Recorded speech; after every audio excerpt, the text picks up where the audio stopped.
It's time for Positively Kansas. Coming up, Wichita's signature landmark reaches an historic milestone. We look back at 50 years of the Keeper of the Plains. Also, in a windy state like Kansas, kite flying is a timeless way to relax and enjoy the outdoors. We'll introduce you to Wichita's King of the Kites, who's made this a lifelong pursuit. Plus, learn about this boy and his dog and see their amazing talent in action. Hello, I'm Sierra Scott. Those are just some of the stories that are queued up and ready to roll.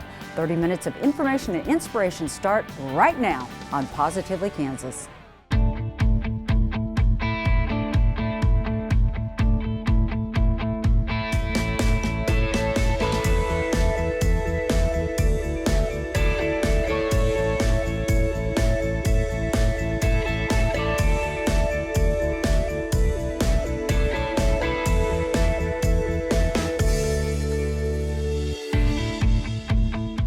50 years ago, it was something new to see and appreciate along the shore where the Big and Little Arkansas rivers converge.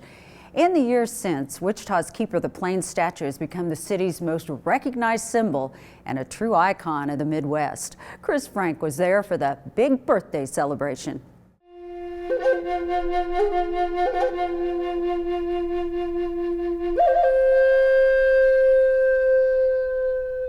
The Keeper of the Plains, prominently rising above the confluence of our two Arkansas rivers, has become an identifying symbol for the city and county in the past half-century.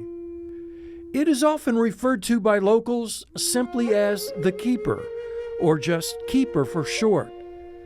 Keeper is the name the statue's designer, Francis Black Bear Boson, gave it in 1974 when it was dedicated. Whereas the sculpture was created by Native American artist Black Bear Boson.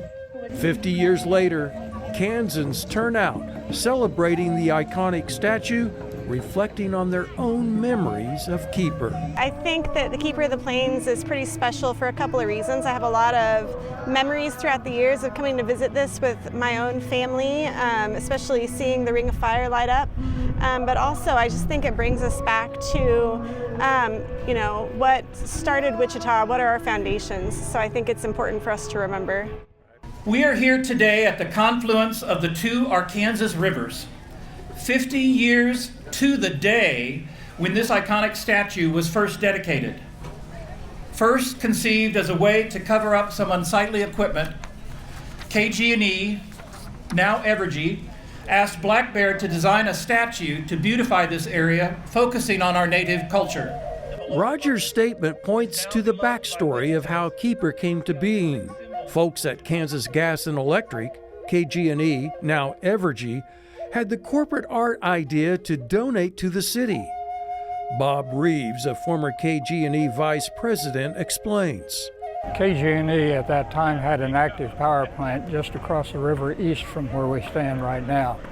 And Elmer Hall, who was the vice president and whose responsibilities included that plant, wanted something to help make the corner look better where the rivers come together and something that related to the history of the geography. As Reeves says, on the river's east bank, the electric utility had a long-standing power generating plant. It now houses Evergy's control center. Next to it, power distribution equipment is located.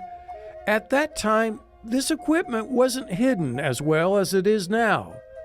In the 1960s and 70s, the generating station and outdoor equipment were considered, unsightly, and yes, the word ugly was also used to describe the area. It was a period when Wichita was awakening to the potential of these riverbanks to raising the city's downtown image, something that continues to this day. The riverbank attractions and pedestrian walkways we take for granted now were dreams then. KG&E's Vice President Elmer Hall wanted to deflect attention away from this while also honoring Wichita's first residents, Native Americans. So he decided to talk to Black Bear, and that all then over a period of about 6 years led to the design and construction of the Keeper. It was 50 years ago today that it was originally dedicated, but it goes back about 6 more years to when the concept was originated. Wichita State University historian Craig Miner later wrote, KG&E had another reason to promote a public work like this. The utility was working on the plans to construct the Wolf Creek nuclear power plant. Utility executives knew there would be public opposition. The hope was to buy some public goodwill before anti-nuke protesters laid themselves down on the railroad tracks as the train carrying the nuclear reactor arrived at Wolf Creek, something I was on hand to witness and to report on in January 1979. So that's the backstory. Black Bear Boson was already well known for his paintings capturing Native American culture. Here's a portion of the documentary Keeper 150 PBS Kansas produced in 2021, funded by Together Wichita. These two over here are acrylics, which is more oil-based. The living room of Dr. David Simmons' home in Newton is lined with copies of the paintings his famous stepfather, Francis Black Bear Boson, painted. Basically, I've been the guardian of the copyright of all Black Bear's works for about 25 years now. So, who would know more about Black Bear Boson's work than Simmons? Yeah, no one. Black Bear Boson was born near Cement, Oklahoma. The Kiowa Comanche Native American moved to Wichita at age 19 in 1940 to work in Wichita's aircraft industry. Simmons says his stepfather's interest in art started as a high school student in Anadarko, Oklahoma. After school, he would do little paintings and sell them door to door for $1 or $1.50. When asked why, Boson would reply, "Have you ever tried to pick cotton? That was the alternative." So he was happy to make money, doing some art. Boson gained worldwide fame as a Native American artist. You can learn more about his life in the book Black Bear Boson, Keeper of the Indian Spirit, written by Simmons. Simmons says Black Bear Boson's idea was to try new things when producing artwork. He didn't stick to traditions of Plains Indian art, his stepson says. His idea was always to try things, and I think he would see this in that light. Black Bear's health was declining at the time KG&E's Elmer Hall asked the artist to sketch ideas for a sculpture. It happened just by happenstance. I was with Elmer when he went to the hospital to see Black Bear, where he presented several sketches he'd made of potential. Had maybe half a dozen different Indian-themed ideas, but this concept clearly stood out from the others he had, and he was enthusiastic about it. Elmer was, and they kind of began from that hospital bed.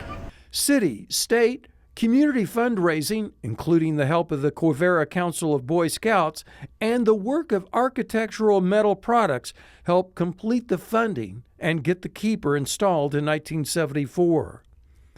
Black Bear never sculpted before or after Keeper. His art was on canvases and paper. So to his credit, Black Bear didn't try to micromanage the work once he turned it over to engineers and metal workers. There were some things the artist wanted, but was told they were either too complex for the builders or wouldn't stand up to Kansas winds. Margaret Williams Norton authored Keeper of the Plains, Black Bear Boson's Great Indian in Wichita. Norton writes, Black Bear requested no payment. His payment was honor and a chance to donate a significant work to Wichita. Norton writes, Black Bear's single issue seems to have been the justness of, quote, putting the Indian back on the plains. Black Bear named the sculpture Keeper, saying Keeper was significant to his Kiowa ancestors. In 2006 and 2007, the city of Wichita made major renovations, elevating the Keeper with Kansas limestone, building the 2 walkway bridges, and more features greatly enhancing the keeper's presence. The keeper is definitely our most recognizable icon, I think. Everyone relates to it. The placement of it is just beautiful in that river setting. Because the keeper is a symbol that everyone in Wichita knows, and I think everyone in Wichita appreciates, and everyone in Wichita, there's no downside to it. The statue means different things to different people. Mary Garcia has smaller keepers in her own yard. She thinks of the keeper as watching over the city. Where the rivers come together, and he's a keeper kind of the plains and basically keeping Wichita safe. Black Bear's signature work has been embraced by most Wichitans over these 5 decades. And with this statue, as the artist Black Bear was fond of saying, I have put the Indian back on the plains. This is Chris Frank for Positively Kansas. You can learn more about the Keeper and see its profound influence on Wichita by watching the PBS Kansas documentary, Keeper 150. You'll find a link to it at kpts.org. For thousands of years, people shared a special relationship with dogs. A Valley Center teenager and his dog have an athletic relationship that's propelled them to national prominence. Jason Massagill shows us their unique bond. Tunnel. Yes. Speed. Yes, go. Agility. Good girl. Good job. Sassiness? So her sassiness is actually what we got her for. We wanted her to be fast, confident, and sassy, and she showed that when she was a puppy. Yes. Meet Onyx, a Shetland sheepdog. Onyx is Hayden Brown's canine partner and friend. No, she's not just a normal dog. She is one of the fastest dogs that I know. Go. Hayden Brown, Go. a sophomore from Valley Center, noticed that speed and has been training Onyx since she was 8 weeks old. When I started training her, I wanted her to be fast and confident in the ring, and it's been a long time in the making, but we're there. Hayden Brown has been training dogs since he was 4 years old and has been training agility since he was 8. Yeah, there is a lot of adrenaline for both the person and the dog at an agility competition. The dogs are usually mile high and ready to run like a racehorse. You put them on the start line, they don't want to stay, they want to go. The course consists of 19 to 23 obstacles to test speed and agility. You have all kinds of jumps, tunnels, and weave pulls. A lot of times they'll have contact obstacles called an A-frame dog walk and teeter-totter, which is basically the equivalent of a seesaw for kids. And Onyx loves to run them. Her favorite thing to do is actually the weave pulls, surprisingly. I've trained so much value into them that she doesn't want to stop doing them. It not only takes a talented dog to win agility competition, but also a brilliant strategist to navigate the terrain of a course. I will have 8 minutes to memorize them and 5 minutes till we start running dogs, and then I have to remember the course that I've walked and how I'm going to handle it for the best for my dog. It's fast and fun for you to be able to run with your dog, and it creates a relationship that a lot of people sometimes don't have. Onyx seems to feel that way too. She'll come in and bark at me and tell me that I messed up on a cross or something like that. She's very intelligent. She knows when I do something wrong, and she's not afraid to tell me about it. Go. To say Hayden and Onyx are a great team would be an understatement. It has recently been announced by the American Kennel Club that the pair, along with 25 other handlers and their canine companions, are part of the 2024 USA Junior World Agility Team. Didn't know what to say. I was surprised and excited and just honored to do it. So with a bright future, Hayden trains with Onyx, excited for the next challenge. Yes, good girl. She has been a wonderful friend and partner doing this, and I don't know what to say else about her. She's an amazing dog. This is Jason Massengill for Positively Kansas. Hayden and Onyx recently achieved their longtime goal by qualifying for the Junior Open Agility World Championship in Belgium. There are some things you can't do in Kansas, like surfing and mountain climbing, but flying a kite? This state was built for it. Jim Grayway shows us how a Wichita couple spreads the gospel of kite flying every chance they get.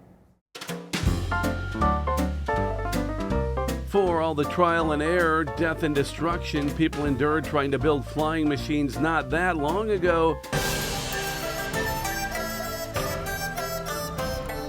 kites have been known of and flown since the 5th century BC.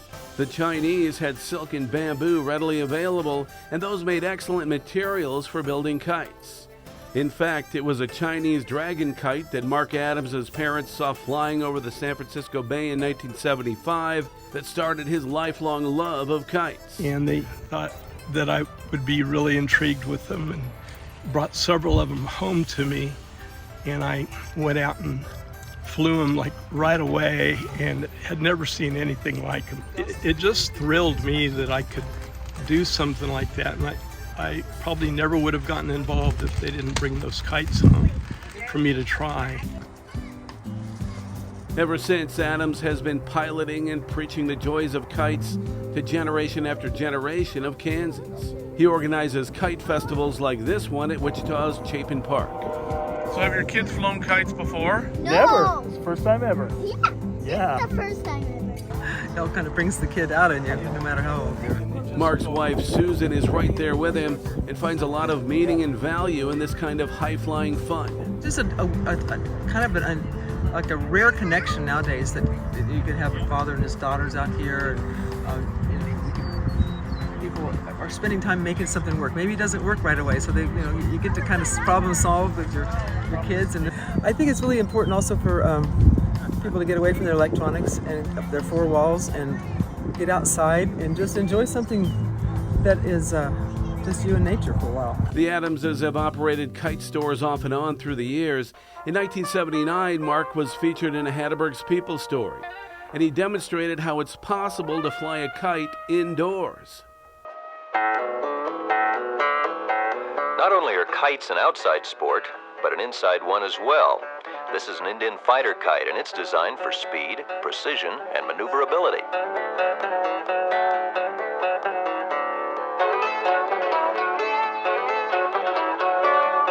But it is outdoors where the wind and sunshine make for a beautiful and peaceful flying experience that brings out the kid in all of us. How can I do it? In Wichita for Positively Kansas, I'm Jim Grayway. Our human fascination with flight goes way back to the first time anybody ever saw a bird or a bug flying through the air. In this week's Kansas Wild Edge report, Mike Blair explains why one flying bug in particular does an important job, and it's fascinating to watch at the same time.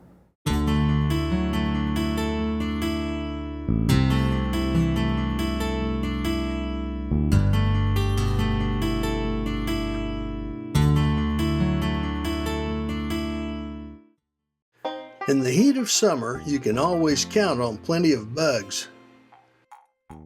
The air is full of flying midges, gnats, and mosquitoes. These can range from minor annoyances to reasons to stay indoors. And if it weren't for nature's predators, it would be even worse. Birds come to mind. Some are fast and agile, able to snatch insects out of the air. Homeowners sometimes put up nest boxes, hoping to attract birds like purple martins that may help control mosquitoes and other unwanted pests. But birds have large energy requirements, and they usually prefer meals larger than a gnat-sized snack. So better hunters are needed for small prey. And fortunately, there's a perfect prospect: dragonflies.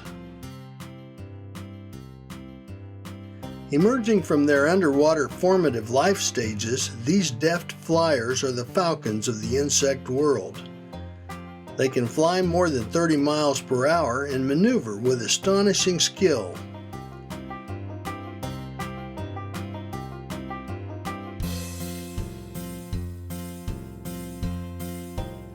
Their large compound eyes can see with excellent acuity in all directions at once, allowing them to hunt from perches or on the wing.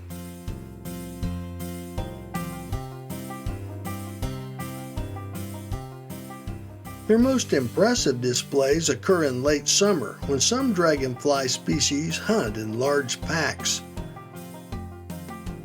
This may be close to the ground or high above it. At this time of year, tiny insects fill the air, though they are usually invisible to ground observers.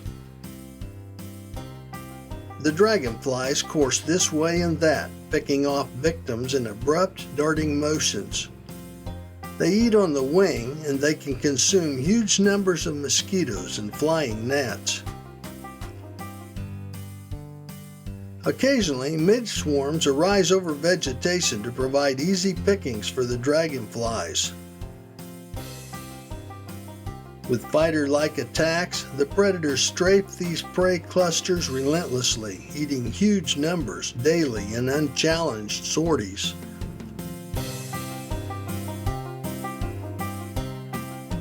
These feeding frenzies, mostly unnoticed, are fascinating to watch.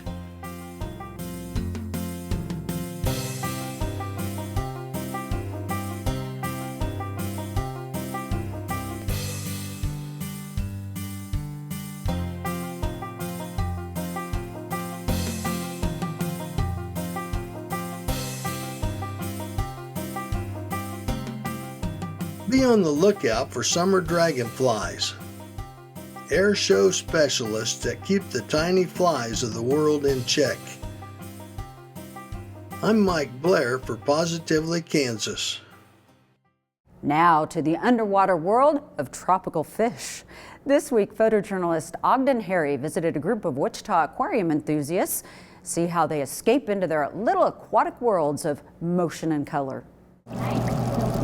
I kind of like the sound of the water. You can hear some of the water with the bubbles and the filter. You can kind of hear it, and so just listening to that and the silence for me is very peaceful.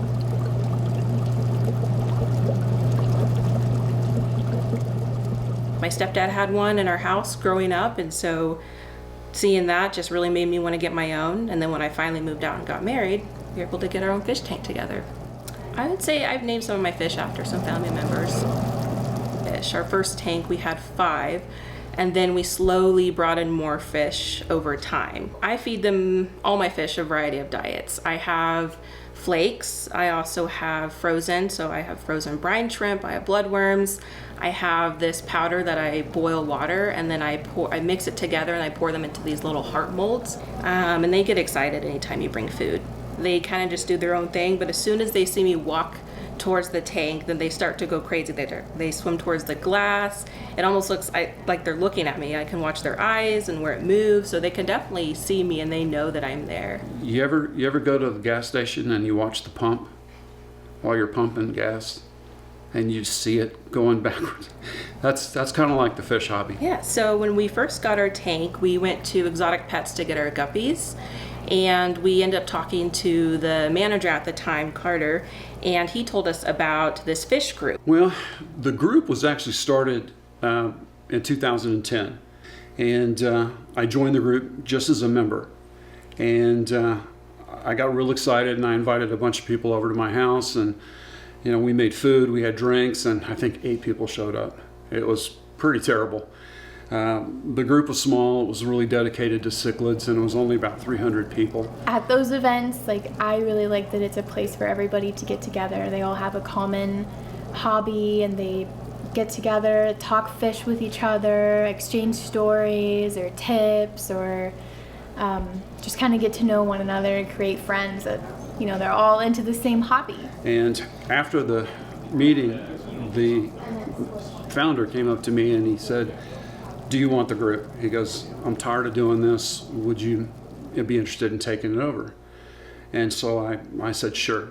It just felt like there were other people who had this intense passion to, love on these fish, take care of them, saw them more than just like a fish in a bowl. So it's addicting, honestly.